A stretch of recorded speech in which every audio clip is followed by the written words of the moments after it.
L3, mathématiques orales. Alors ça va suivre un petit peu la même logique que ce qu'a présenté Coralie. Donc il y a 1 heure de préparation, 20 minutes, d'exposé finalement d'un sujet qui aura été donné et qu'il aura fallu, voilà, travailler et préparer pendant, 1 heure.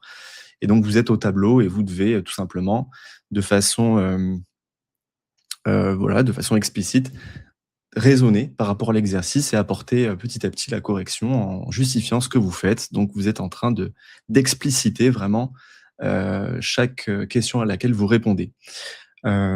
J'ai pu, du coup, recueillir tout un tas on va dire, de retours de candidats, sur les groupes aussi de façon personnelle. On m'a envoyé des messages et donc j'ai pu identifier, je pense 6 éléments qui sont intéressants sur lesquels, voilà, je voulais vous apporter, certaines, informations. Pour savoir concrètement comment ça se passe. Alors la première chose, c'est que l'objectif principal de cet oral de mathématiques, c'est d'évaluer votre réelle capacité à raisonner. La différence avec l'écrit, c'est que quand vous vous entraînez, à passer, les écrits, heu, vous développez au fur et à mesure des automatismes. Et donc vous êtes seul face à votre copie. Vous êtes bien préparé pendant l'année et puis vous avez certains patterns finalement qui reviennent le jour de l'écrit parce que vous avez déjà fait ce type d'exercice. Vous savez comment, développer tout un tas de raisonnements. La difficulté à l'oral, c'est qu'il faut que vous exprimiez, non pas, avec votre petite main, mais avec votre voix et qu'il y a une cohérence dans ce que vous êtes en train d'expliquer. C'est ce que vous allez, finalement devoir faire plus tard en tant que professeur titulaire. Et donc, il faut que votre discours soit clair et pour qu'il le soit, ça nécessite de maîtriser très précisément, les notions. Donc d'utiliser le bon vocabulaire, la bonne sémantique, puisqu'en mathématiques, quand on ne sait pas ou quand c'est pas très précis, enfin c'est parfait, voilà, soit ça se voit que vous ne maîtrisez pas votre sujet. Et donc il va être aussi là l'enjeu, c'est d'arriver, le jour de l'oral en maîtrisant les notions, parfaitement et toute la sémantique liée aux mathématiques. J'en profite pour vous demander, j'avais oublié en introduction, si vous vous apprêtez à passer cet oral L3, précisez-le, que je sache un petit peu, qui c'est que ça concerne, là, dans le chat, ou alors si vous l'avez déjà passé, voilà, donnez-moi votre retour. Je serais curieux de savoir comment ça s'est passé pour vous. Donc voilà, on va Théo, je vraiment me permets de t'interrompre. ouais, Tu partages le diapo actuellement? oui, ça se voit pas? Moi, je ne le vois pas. Donc, c'est au cas où. Est-ce que vous le voyez, vous, dans le chat? Moi, Coralie, je tu le as vois. accès? Moi, je ne le vois pas. Je suis sur la première page caractéristique. Ah, c'est bon. Ça y est. C'est bon? OK, Ouais. c'est bon. Impeccable. Donc voilà, donnez-moi un peu vos retours si soit vous apprêtez voilà, à passer cet oral ou si vous l'avez déjà passé pour savoir comment vous êtes par rapport à cela. Donc voilà pour l'objectif principal. Ensuite, par rapport au type d'exercice, j'ai pu voir différents exercices qui ont été, proposés par les jurys et il s'agit en fait de sujets type brevet, complètement. C'est vraiment des fois, mot pour mot, des sujets qui tombent au brevet, dans lesquels les données sont modifiées. C'est un petit peu ça, voilà, ce qu'ils ont fait en tout cas pour cette année, pour cette première édition. Ils changent un petit peu les valeurs, mais en tout cas, l'architecture de base, vient généralement d'un exercice de brevet. Donc s'entraîner sur des annales de brevet, quelque chose de pertinent. Alors, bon là, le but c'est pas de vous expliquer, la préparation que je vais proposer, mais en tout cas, juste pour en toucher 2 mots, on travaillera justement sur des sujets de brevet et à partir de cela, on va composer, on va les complexifier un petit peu pour, vous pousser un petit peu, dans vos retranchements par rapport à partir de voilà, de cette base-là. OK. Ensuite, autre élément, pas de calculatrice. Alors, l'usage de la calculatrice est généralement interdit. En soi, officiellement, vous avez le droit d'avoir la calculatrice et vous arrivez avec votre calculatrice et vos outils de géométrie et cetera. De toute façon, vous avez comment on appelle ça? Une convocation qui explique, tout cela très bien. Cependant, j'ai eu beaucoup de retours et j'ai lu beaucoup de choses du type, les candidats, lorsqu'il y avait la partie de réponse aux questions, donc la deuxième partie après votre exposé de 20 minutes, on vous demande de ne pas utiliser votre calculatrice. Donc ça laisse entendre que vous devez être à l'aise en calcul mental. Vous devez être à l'aise avec la manipulation, voilà, arithmétique, avec les nombres, savoir faire des calculs mentaux, savoir faire voilà, s'en sortir sans calculatrice. Donc c'est bien, peu importe comment vous allez vous préparer à l'écrit ou à l'oral, seul, avec une prépa ou peu importe, mais travaillez votre cerveau sur le calcul mental si vous vous apprêtez à passer cet oral de L3.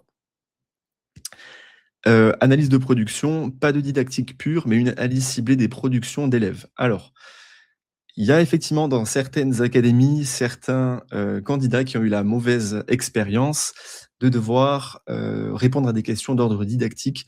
C'est extrêmement rare, ça et quelques personnes ont rapporté cela. Bon, normalement, vous n'êtes pas censé être interrogé là-dessus. En tout cas, pas pour les mathématiques. C'est clair à ce niveau, au niveau de ce qu'a communiqué l'éducation nationale. Cependant, je pense qu'effectivement, comme le disait Béatrice, sur la première année, le temps qu'il y a certains calibrages qui se fassent, il y a eu peut-être des petites erreurs à ce niveau. Cependant, ce qu'on peut vous demander, c'est de l'analyse de production d'élèves, et notamment d'erreurs, bien sûr. Et donc là, ça va vous demander une capacité de projection dans le raisonnement d'autrui, afin d'évaluer, dans le raisonnement, qu'est-ce qui a coincé à quel endroit et pourquoi.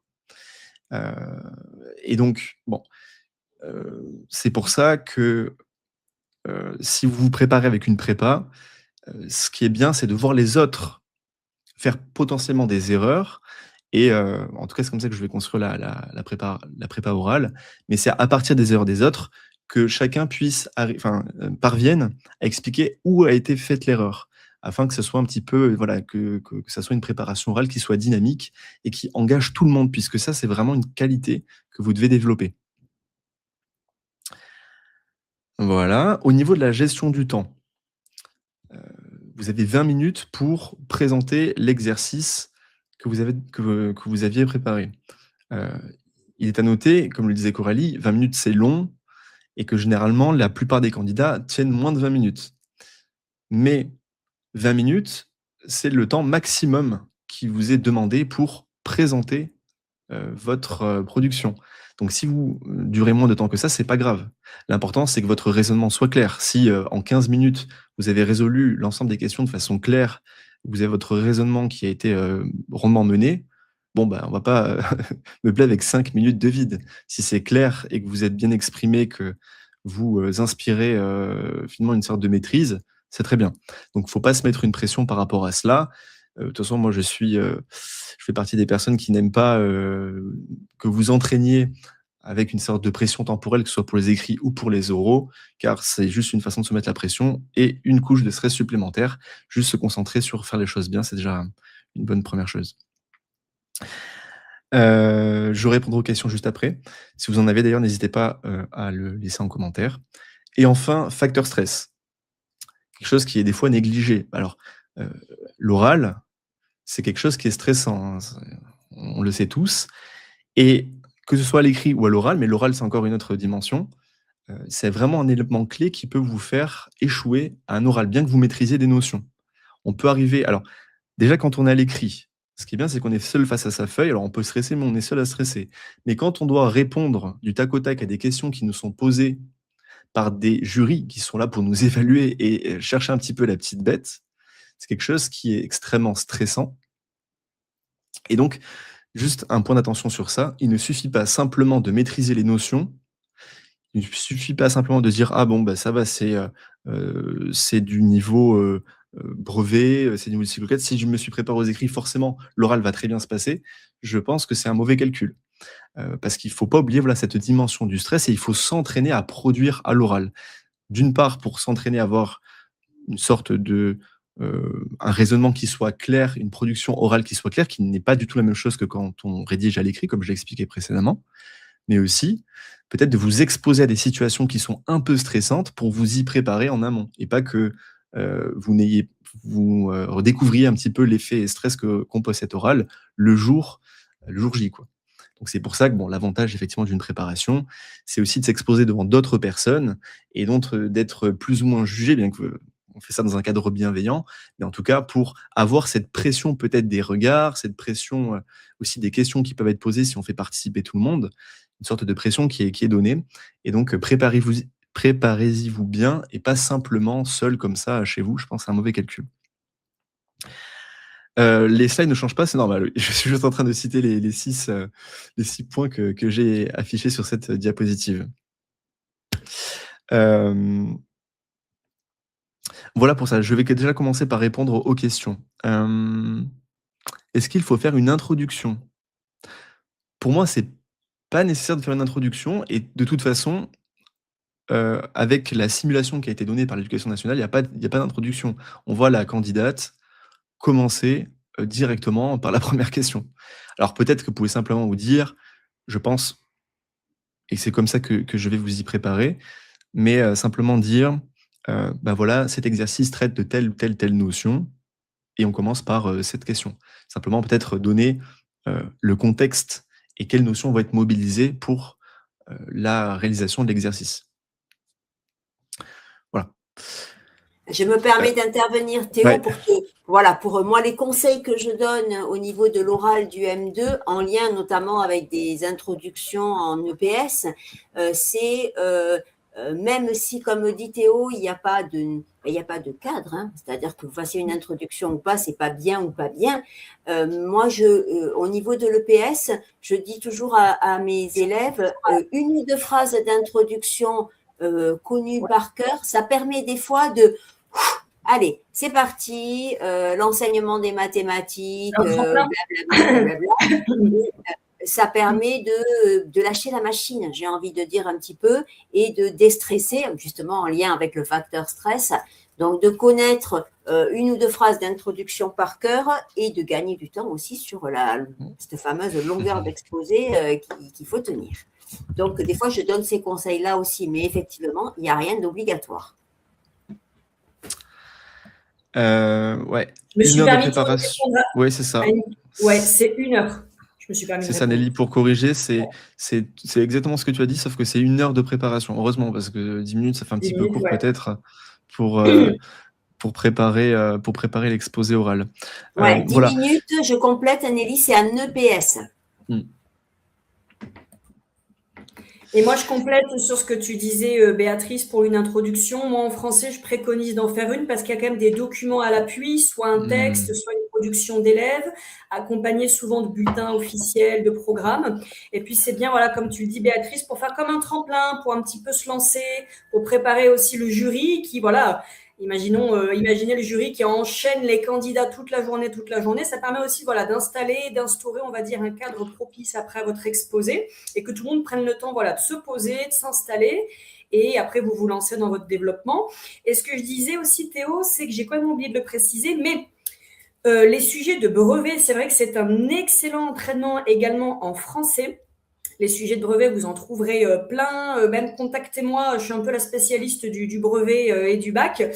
J'ai plein de choses à vous donner, des corrigés, filmer, plein de choses à ce niveau-là. Donc, n'hésitez pas à m'écrire si vous voulez de la matière. Sinon, vous allez dans Google, vous tapez sujet brevet français. Vous allez trouver tous les derniers sujets sur les 15 dernières années et vous les faites. Et d'ailleurs, le brevet est très bien fait parce que vous avez un extrait de texte littéraire, des questions de compréhension, des questions de grammaire et une rédaction qui peut complètement vous servir. Vous choisissez le sujet de réflexion.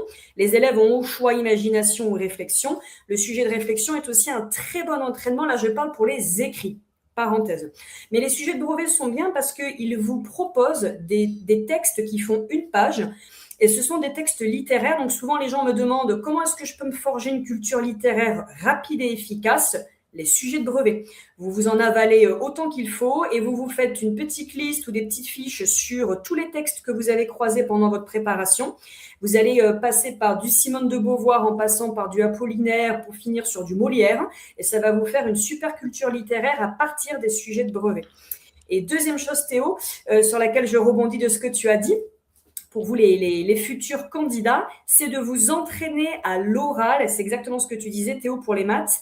Toutes les notions en français, les points de vue du narrateur, les valeurs des temps, la conjugaison, le lexique, tout, entraînez-vous à le faire à l'oral. Alors, soit tout seul, vous parlez tout seul dans votre salon, soit vous prenez quelqu'un, une victime autour de vous, un enfant, un parent, une belle-mère, un voisin, un collègue, et vous lui faites votre petite explication de telle ou telle notion en français.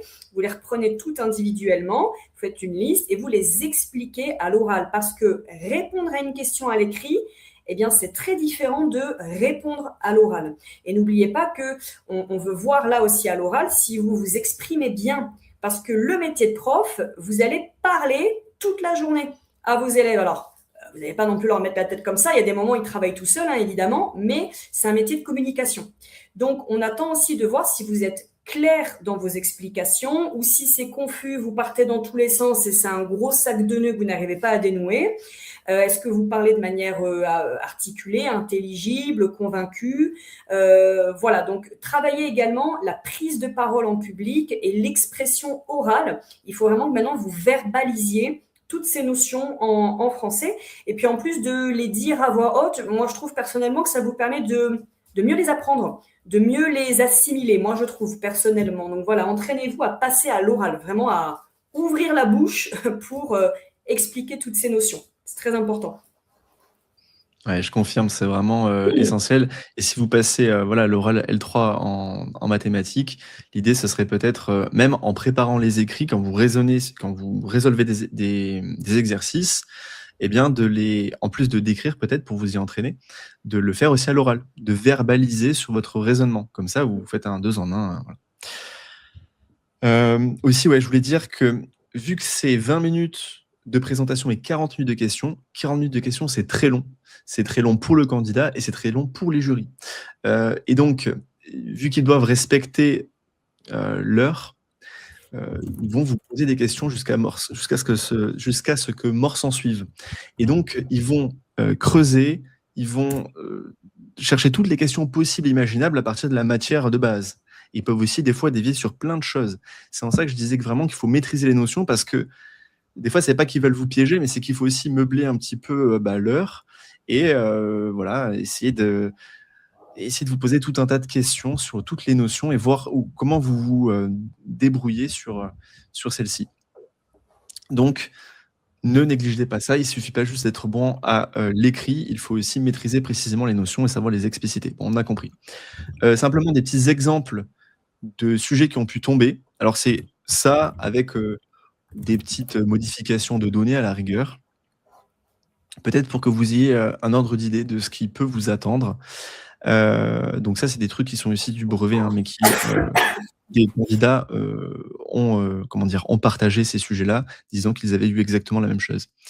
Par exemple, ici, on a un coffre-fort avec certaines dimensions et on veut y mettre des pièces d'or. Voilà. Et en fait, on veut savoir combien de pièces on peut mettre au maximum au sein de ce coffre. Enfin, montrer en tout cas que c'est 31 500 pièces d'or qu'on peut disposer dans ce coffre. Donc ce genre de questions. Voilà. Et puis également, autre question qui suivait, calculer le volume du coffre qui sera non occupé par les pièces. Donc en gros, le volume du vide. Donc pareil, il faut faire tout un calcul de volume et de soustraction notamment de volume qui permettent d'avoir l'espace vide qui va rester une fois les pièces disposées dans le coffre. Donc ça, c'est pas tout un sujet, hein, c'est juste une partie d'un sujet, le genre de questions qui peut vous être posées. Ça, c'est pour apporter un petit peu de concret. Donc vous voyez, des choses qui sont possibles. Autre exemple, très classique qu'on retrouve, qu'on a retrouvé pas plus tard que d'ailleurs, en fait, le sujet écrit cette année, je suis en train de me dire, avec une notion de coût de carburant par rapport à des distances à effectuer. Bon, le classique, on le retrouve beaucoup au brevet et notamment au CRPE, avec une question de vitesse qu'il faut calculer en kilomètres/heure par rapport à un certain itinéraire. Une pause qui a été faite pendant ce trajet, donc de calculer la durée minimale qu'il faut prévoir pour le voyage. Et puis, à partir, en fait, d'une capacité de réservoir qui est connue et de la valeur du litre d'essence, et bien savoir si un seul trajet, si un seul plein d'essence est suffisant pour pouvoir effectuer le trajet. Donc juste, voilà, je vous explique rapidement le contexte de l'exercice. Là, par exemple, ce qui est un petit peu difficile par rapport à cet exo, c'était qu'il y avait beaucoup de données pièges. Voilà. Et alors, quand on est à l'écrit, on peut se poser, réfléchir, souffler, machin. Alors, vous avez quand même 1 heure de préparation avant, hein, on est d'accord, hein. Mais quand même, voilà, il y a plein de données qui sont pièges, et il faut faire attention à ça, simplement se concentrer sur chaque question pour savoir pertinemment qu'est-ce qu'on cherche et qu'est-ce que je dois piocher dans mon énoncé pour pouvoir y répondre pertinemment.